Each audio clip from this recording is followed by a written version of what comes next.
Hello students, आज हम company का उद्गम एवं विकास evolution and growth of a company के बारे में जानेंगे। आइए शुरू करते हैं आज का टॉपिक, कंपनी का उद्गम एवं विकास। गत 2 शताब्दियों में विश्व के उत्पादन में महत्वपूर्ण परिवर्तन होने से अर्थात एक ओर तो औद्योगिक क्रांति हुई तथा दूसरी ओर भीमकाय उत्पादन प्रणाली का उद्गम विश्व का आर्थिक, सामाजिक एवं राजनीतिक कलेवर ही बदल गया। बाजार का क्षेत्र स्थानीय से राष्ट्रीय तथा राष्ट्रीय से अंतर्राष्ट्रीय हो गया। अतः विश्व की बढ़ती हुई आवश्यकताओं को पूरा करने के लिए अधिक मात्रा में वस्तुओं के उत्पादन की आवश्यकता अनुभव की जाने लगी, जिसके लिए अत्यधिक पूंजी की व्यवस्था करना आवश्यक ही नहीं, अनिवार्य सा प्रतीत होने लगा। किसी एकाकी व्यापार के लिए अथवा साझेदारी के लिए यह संभव न रहा कि वह उतनी मात्रा में पूंजी जुटा सके जितनी कि बड़े व्यापार के संचालन के लिए आवश्यक है। परिणाम स्वरूप संयुक्त पूंजी वाली कंपनी का उद्गम हुआ। संयुक्त पूंजी वाली कंपनी का उद्गम सर्वप्रथम इटली में हुआ। 12वीं शताब्दी में इटली की सरकार ने जनता से ऋण प्राप्त करने के उद्देश्य से ऋण पत्रों का निर्गमन किया। इन ऋण पत्रों को क्रय करने हेतु जनता ने पार्षदों का निर्माण किया। तत्पश्चात कंपनियों के आधार पर बैंकों की स्थापना की गई। इंग्लैंड में कंपनी की स्थापना 16वीं शताब्दी में की गई। भारत में कंपनी की स्थापना भारतीय कंपनी अधिनियम के अंतर्गत की गई। इस संबंध में भारत ने सर्वप्रथम 1850 में भारतीय कंपनी अधिनियम पारित हुआ। वर्तमान में भारत में कंपनियों का प्रबंध, संचालन एवं नियंत्रण भारतीय कंपनी अधिनियम 2013 के अंतर्गत किया जाता है। यदि देखा जाए तो 16वीं शताब्दी का उत्तरार्ध ही संयुक्त पूंजी वाली कंपनी के विकास का युग कहा जा सकता है। आइए देखते हैं कंपनी का अर्थ एवं परिभाषाएं। Meaning and definition of a company. संयुक्त पूंजी वाली कंपनी लाभ के लिए बनाई गई एक ऐच्छिक संस्था है जिसकी पूंजी हस्तांतरणीय अंशों से विभाजित होती है, अर्थात इसके अंश साधारणतः खरीदे तथा बेचे जा सकते हैं। सदस्यों का उत्तरदायित्व साधारणतया सीमित होता है। इसका अस्तित्व स्थायी होता है तथा यह विधान से निर्मित व्यक्ति है जिसका व्यवसाय एक सर्वमुद्रा द्वारा होता है। कोई भी व्यक्ति कंपनी के ऊपर तथा कंपनी किसी भी व्यक्ति के ऊपर अभियोग चला सकती है। व्यावसायिक स्वामित्व के अन्य प्रारूपों की भांति अर्थात एकाकी, व्यापारी एवं साझेदारी की भांति कंपनी की भी विभिन्न परिभाषाएं दी गई हैं। प्रसिद्ध न्यायाधीशों के द्वारा दी गई परिभाषाएं। न्यायाधीश जेम्स कहते हैं, एक कंपनी विभिन्न व्यक्तियों का एक समूह है जिसका संगठन किसी विशेष उद्देश्य के लिए किया जाता है। वहीं अमेरिका के प्रमुख न्यायाधीश मार्शल के अनुसार संयुक्त पूंजी वाली कंपनी एक कृत्रिम, अदृश्य तथा अमूर्त संस्था है जिसका संगठन किसी विशेष उद्देश्य के लिए किया जाता है। डॉक्टर विलियम आर स्प्रीगल के अनुसार निगम राज्य की एक रचना है जिसका अस्तित्व उन व्यक्तियों से पृथक होता है जो कि उसके अंशों अथवा अन्य प्रतिभूतियों के स्वामी होते हैं। निगम का आश्रय कंपनी से है।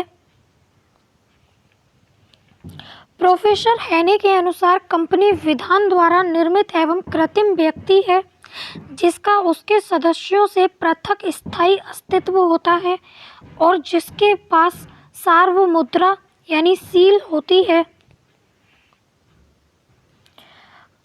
आइए आगे देखते हैं निजी कंपनी का अर्थ एवं विशेषताएं। Meaning and characteristics of private company. निजी कंपनी की परिभाषा भारतीय कंपनी अधिनियम 2013 की धारा 268 के अनुसार निजी कंपनी का आशय एक ऐसी कंपनी से है जो अपने अंतर नियमों द्वारा अपने अंशों के यदि हो तो हस्तांतरण पर प्रतिबंध लगा देती है, अपने सदस्यों की संख्या 200 तक सीमित रखती है, किंतु इस संख्या में निम्न व्यक्ति सम्मिलित नहीं किए जाते हैं। ऐसे व्यक्ति जो कंपनी के कर्मचारी हो, ऐसे व्यक्ति जो कंपनी के कर्मचारी रह चुके हो और जब कंपनी के कर्मचारी थे उस समय कंपनी के सदस्य भी थे तथा नौकरी समाप्त होने के बाद भी सदस्य बने हुए हैं। अपने अंशों और ऋण पत्रों के खरीदने के लिए यह जनता को आमंत्रित नहीं करती है। यदि कंपनी में 2 या 2 से अधिक व्यक्ति संयुक्त रूप से 1 या 1 से अधिक अंश ले लेते हैं तो वे परिभाषा के लिए एक सदस्य की तरह गिने जाएंगे। उपयुक्त बातों के अतिरिक्त एक निजी कंपनी के नाम के आगे प्राइवेट लिमिटेड शब्द का लगाना अनिवार्य होता है, अन्यथा उसका स्वरूप सार्वजनिक कंपनी माना जाएगा। निजी कंपनी की कुछ विशेषताएं होती हैं। अंशों के हस्तांतरण पर प्रतिबंध। एक निजी कंपनी अपने अंशों के हस्तांतरण पर प्रतिबंध लगा देती है, अर्थात एक निजी कंपनी के अंश सार्वजनिक कंपनी के अंशों की तरह हस्तांतरित नहीं किए जा सकते हैं। अंशों और ऋण पत्रों के लिए जनता को निमंत्रण देने का निषेध। एक निजी कंपनी को अपनी पूंजी का स्वयं प्रबंध करना पड़ता है। वह अपने अंशों तथा ऋण पत्रों के लिए जनता को आमंत्रित नहीं कर सकती है। सदस्यों की संख्या पर प्रतिबंध। एक निजी कंपनी में सदस्यों की संख्या इसके कर्मचारियों को छोड़कर कम से कम 2 तथा अधिक से अधिक 200 तक हो सकती है। सीमित दायित्व। सदस्यों का दायित्व निजी कंपनी में सदैव सीमित होता है। प्राइवेट लिमिटेड शब्द लिखना अनिवार्य। निजी कंपनी के लिए प्राइवेट लिमिटेड शब्द लिखना अनिवार्य है, अन्यथा वह सार्वजनिक कंपनी के ही रूप में मानी जाती है। सार्वजनिक कंपनी या लोक प्रमंडल। कंपनी अधिनियम 2013 की धारा 271 के अनुसार सार्वजनिक कंपनी का आशय एक ऐसी कंपनी से है जो एक निजी कंपनी नहीं है।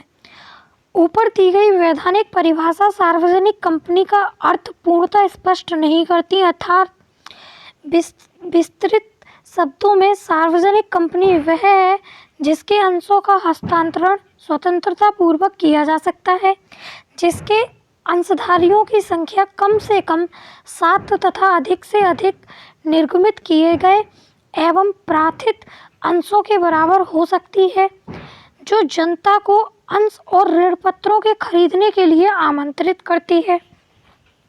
आइए आगे देखते हैं कंपनी के लाभ दोष। Advantage and disadvantage of a company. संयुक्त पूंजी वाली कंपनी का जन्म विकास एकाकी व्यापार और साझेदारी की कठिनाइयों एवं दोषों को दूर करने के लिए हुआ, अतः इसके निम्नलिखित प्रमुख लाभ हैं। आर्थिक लाभ। सीमित दायित्व कंपनी व्यवस्था का सबसे प्रमुख लाभ इसके सदस्यों का सीमित दायित्व होना है। कैडमैन के अनुसार व्यावसायिक ऋणों के प्रति दायित्व को सीमित करने का विशेषाधिकार कंपनी प्रारूप के अंतर्गत व्यवसाय करने का एक प्रमुख लाभ है। अंशधारियों का दायित्व उनके द्वारा क्रय किए गए अंशों के अंकित मूल्य तक ही सीमित होता है। जोखिम का श्रेणीयन। कंपनी में जोखिम का श्रेणीयन हो जाता है क्योंकि अंशों का विभाजन 2 भागों में होता है, साधारण अंश तथा पूर्वाधिकार अंश। जो विनियोक्ता अधिक जोखिम लेना नहीं चाहते हैं वे अपने धन का विनियोग पूर्वाधिकारी अंशों में करते हैं। इसका कारण यह है कि पूर्वाधिकारी अंशों को साधारण अंशधारियों की तुलना में अधिक कंपनी के लाभों तथा पूंजी के पुनर्भुगतान दोनों ने पहला अधिकार प्राप्त होता है। प्रबंधकीय लाभ। योग्य अनुभवी तथा विशेषज्ञों की नियुक्ति। कंपनी के विस्तृत साधन होने के कारण यह योग्य अनुभवी प्रबंधकों तथा विशेषज्ञों की नियुक्ति सुविधापूर्वक उच्च वेतन देकर कर सकती है, क्योंकि कंपनी में ऐसे व्यक्तियों की नियुक्ति के व्यापार का लाभ अत्यधिक मात्रा में बढ़ जाता है, जिसके कारण उसके अंशधारियों को सदैव अधिक ही लाभ प्राप्त होता है।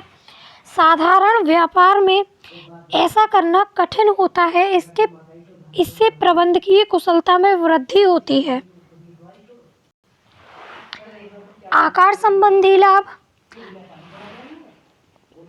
कंपनी द्वारा आसानी से पूंजी एकत्रित हो जाती है, जिसके कारण बड़े बड़े उद्योग धंधों की स्थापना होती है तथा बड़ी मात्रा में उत्पादन संभव होता है।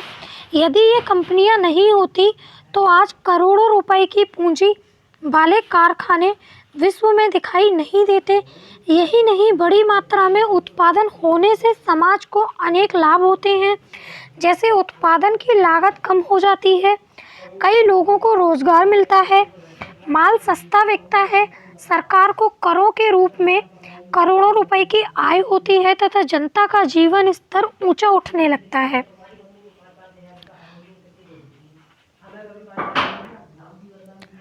सामाजिक लाभ। जनतांत्रिक स्वामित्व। कंपनी की समस्त पूंजी छोटी छोटी इकाइयों में विभाजित होती है, जिनको हम अंश कहते हैं। इनको साधारण व्यक्ति भी आसानी से खरीद सकते हैं, अतः पूंजी सुविधापूर्वक बहुत अधिक संख्या में भिन्न भिन्न लोगों से प्राप्त होती है। परिणाम स्वरूप जनसाधारण भी कंपनी का अंश खरीदकर निर्माण में अपना अमूल्य सहयोग प्रदान कर सकता है। इसके कारण इस अवस्था में जनतांत्रिक स्वामित्व का निर्माण होता है। देखते हैं कंपनी से होने वाले दोष। प्रबंधकीय दोष।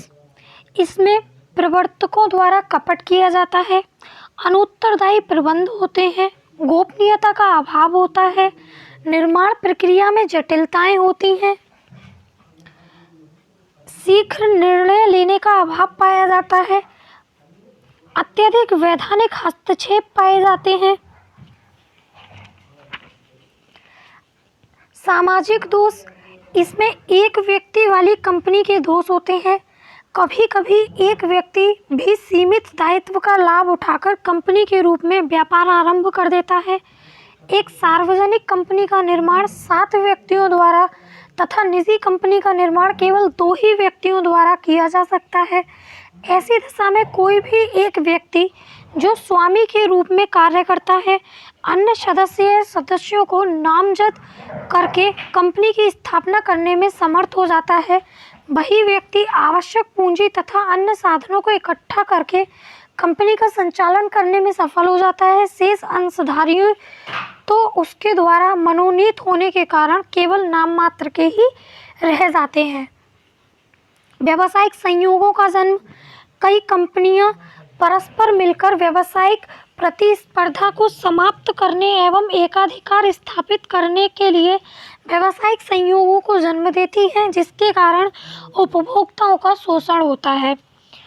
आई होप आपको ये वीडियो पसंद आया हो तो वीडियो को लाइक एंड शेयर करें और चैनल को सब्सक्राइब करें।